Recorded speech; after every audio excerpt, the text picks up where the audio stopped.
Seribu orang tua bisa bermimpi. Satu orang pemuda bisa mengubah dunia.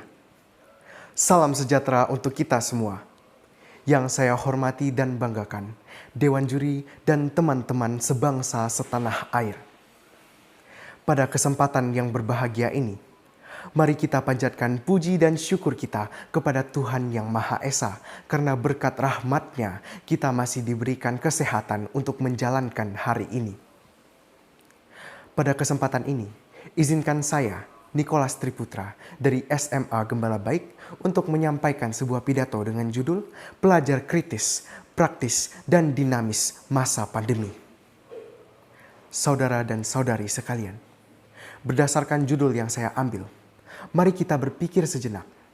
Apa itu pelajar kritis, praktis, dan dinamis?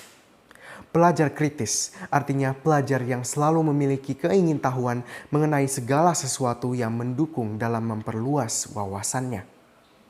Selalu mencoba untuk menganalisis untuk dapat menyimpulkan suatu kebenaran data.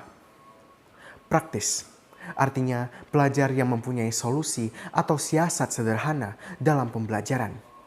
Misalnya, selalu membuat catatan yang lebih mudah untuk dijadikan panduan pembelajaran. Dinamis artinya pembelajar yang memiliki semangat atau motivasi yang terkontrol dan seimbang antara kegiatan pembelajaran dan bermain.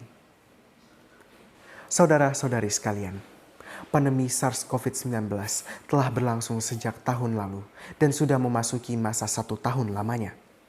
Pandemi ini telah memakan korban tenaga kesehatan dan orang-orang di sekitar kita.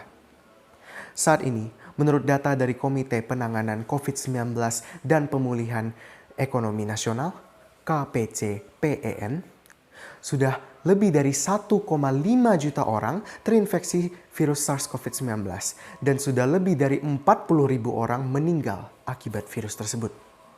Tak hanya sampai di situ, pandemi ini juga berdampak pada sektor ekonomi, sosial masyarakat, bahkan pendidikan di negeri kita ini.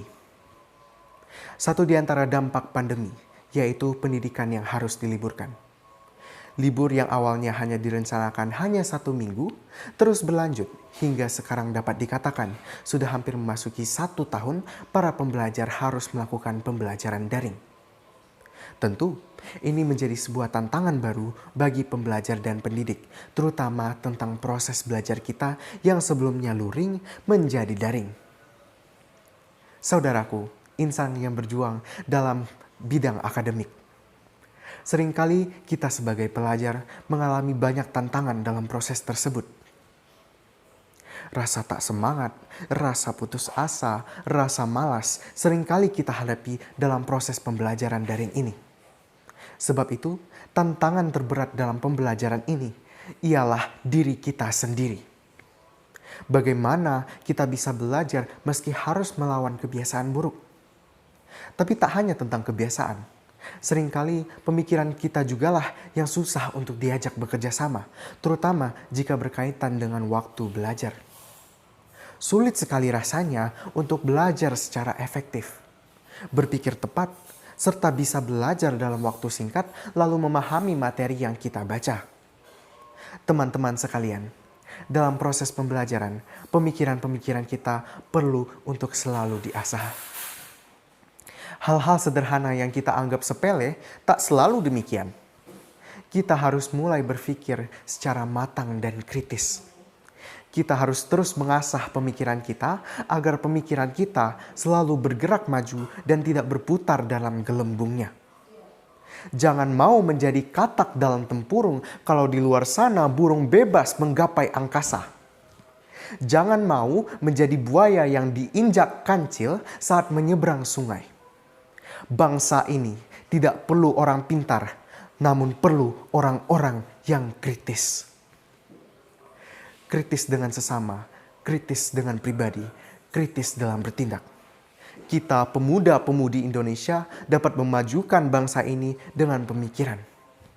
Sadarkah kita bahwa bangsa ini bisa berdiri tak luput dari pemikiran pembangunnya? Pejuang bangsa ini ialah orang-orang yang berjuang tak hanya lewat raganya, namun juga pikirannya. Bayangkan, jika saat Sultan Syahrir memberitahukan kekalahan Jepang, lalu Soekarno hanya terdiam menunggu kemerdekaan dari Jepang. Indonesia tidak akan kita pijak saat ini. Berpikir kritis di masa pandemi ialah keuntungan yang tidak sia-sia. Belajar di tengah pandemi justru membuat kita dapat mengakses lebih banyak hal.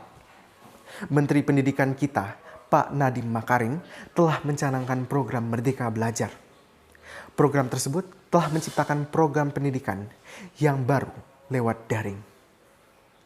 Keuntungan kita dalam melaksanakan program tersebut ialah kita bisa mencari berbagai sumber untuk dijadikan sumber belajar. Dan pastinya, lewat belajar dengan berbagai sumber, kita perlu pemikiran yang kritis agar materi dapat dicerna dengan baik. Pemikiran-pemikiran kita tidak hanya lamunan kosong. Pemikiran kita ibarat buah ranum di ujung tangkai pohon. Inovasi dan kreativitaslah yang menjadi hasil pemikiran kita. Berpikir kritis perlu agar inovasi baru terus terbentuk. Inovasi-inovasi bangsa ini, saya yakini, bisa lebih dari negara lain jika kita anak bangsa terus berusaha menyongsong kekritisan. Mulailah berpikir kritis lewat hal-hal di sekitar kita. Berhenti untuk hanya sekadar membaca, mulailah untuk memahami. Berhenti untuk sekadar mendengar, mulailah untuk mencari tahu. Pemikiran yang dilatih mencari data faktual membuat kita terbiasa untuk mendalami topik. Dengan demikian, kita tak hanya tahu, namun mengerti apa yang kita dalami.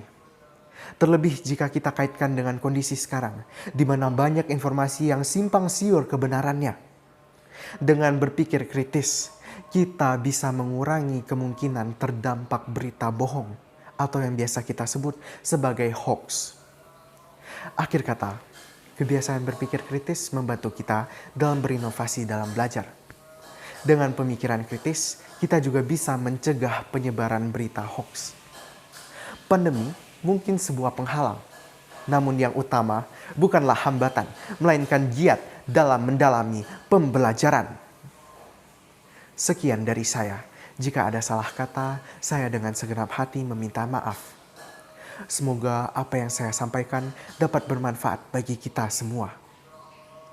Beli jambu naiknya lembu, hati syahdu bertemu sepupu.